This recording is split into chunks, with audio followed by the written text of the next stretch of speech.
महाराष्ट्र के इतिहास में कई महान वीर हुए, लेकिन कुछ नाम ऐसे हैं जो न केवल वीरता बल्कि अपने अडिग संकल्प और बलिदान के लिए याद किए जाते हैं। ऐसा ही एक नाम है छत्रपति संभाजी महाराज। वे केवल एक महान योद्धा ही नहीं बल्कि स्वराज्य के लिए अपना सर्वस्व न्यौछावर करने वाले एक अमर नायक थे। उनकी कहानी केवल तलवार की धार पर लिखी गई वीरगाथा नहीं है, बल्कि एक ऐसा अध्याय है जिसे सुनकर रूह कांप जाए। यह कहानी है संघर्ष, विश्वासघात और अमानवीय यातनाओं की, लेकिन साथ ही यह कहानी है अदम्य साहस और बलिदान की, जो इतिहास में स्वर्णाक्षरों में दर्ज है। महाराष्ट्र के इतिहास में छत्रपति शिवाजी महाराज के पुत्र छत्रपति संभाजी महाराज का नाम वीरता, बलिदान और संघर्ष का प्रतीक माना जाता है। उनकी कहानी में वीरता तो है ही, लेकिन एक ऐसा अध्याय भी है जो सबसे अंधकारमय और पीड़ादायक है।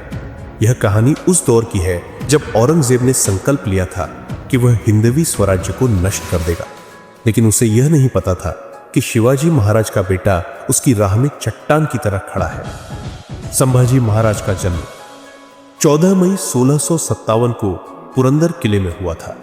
वे बचपन से ही बहादुर और बुद्धिमान थे।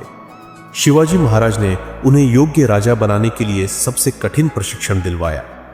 संभाजी महाराज संस्कृत, फारसी, मराठी सहित कई भाषाओं में निपुण थे। उन्होंने धर्म, राजनीति और युद्ध नीति में भी महारत हासिल कर ली थी, लेकिन उनका बचपन संघर्षों से भरा था। शिवाजी महाराज के निधन के बाद स्वराज्य के भीतर ही षड्यंत्र शुरू हो गए। कई लोग राजगद्दी के लिए उन्हें अयोग्य मानते थे, लेकिन संभाजी महाराज ने अपनी वीरता से खुद को साबित किया। संभाजी महाराज ने कई वर्षों तक मुगलों से डटकर मुकाबला किया। उन्होंने औरंगजेब की सेना को न केवल हराया बल्कि मुगल साम्राज्य को भी कमजोर कर दिया। इससे क्रोधित होकर औरंगजेब ने एक षड्यंत्र रचा। 1889 में संभाजी महाराज को एक विश्वासघाती सरदार गणोजी शिर्के की साजिश के तहत मुगलों ने पकड़ लिया। उन्हें अत्यंत क्रूरता से यातनाएं दी गई। औरंगजेब ने उन्हें इस्लाम धर्म कबूल करने का प्रस्ताव दिया, लेकिन वीर संभाजी महाराज ने इसे ठुकरा दिया। संभाजी महाराज की अमानवीय यातनाएं। औरंगजेब ने उन्हें 3 हफ्तों तक भयंकर यातनाएं दी। उनकी आंखें निकालने की कोशिश की गई, शरीर को गर्म लोहे से दागा गया, नाखूनों को खींचा गया और जिंदा चमड़ी उधेड़ी गई। लेकिन संभाजी महाराज की वीरता इतनी दृढ़ थी कि वे एक बार भी झुके नहीं।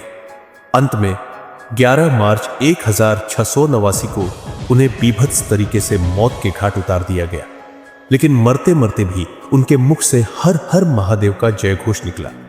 उनकी इस बलिदानी कहानी ने पूरे स्वराज्य को झकझोर कर रख दिया। संभाजी महाराज की मृत्यु के बाद मराठों ने औरंगजेब के खिलाफ और भी अधिक जोश और क्रोध के साथ युद्ध किया। उनकी शहादत ने मराठा साम्राज्य को और भी मजबूत किया। अंततः मराठों ने मुगलों को धूल चटा दी। संभाजी महाराज केवल एक योद्धा ही नहीं बल्कि स्वराज्य के असली संरक्षक थे। उन्होंने अपने बलिदान से यह साबित कर दिया कि हिंदवी स्वराज्य की जड़ें कितनी मजबूत है। उनकी कहानी आज भी हर भारतीय के हृदय में वीरता और बलिदान की मिसाल बनी हुई है। संभाजी महाराज की कहानी केवल इतिहास का एक अध्याय नहीं है, बल्कि यह हमें सिखाती है कि जब तक किसी के हृदय में स्वराज्य और धर्म की लौ जलती है, तब तक कोई भी अत्याचारी उसे झुका नहीं सकता। उनकी शहादत हमें यह संदेश देती है कि सच्चे योद्धा कभी हार नहीं मानते, चाहे यातनाएं कितनी भी भयावह क्यों न हो। आज भी जब हम हर हर महादेव का जयघोष करते हैं, तो उसमें संभाजी महाराज जैसे वीरों का बलिदान शामिल होता है। उनकी कहानी अनंत काल तक प्रेरणा देती रहेगी और हमें यह याद दिलाती रहेगी कि बलिदान और साहस से बढ़कर कोई विरासत नहीं होती।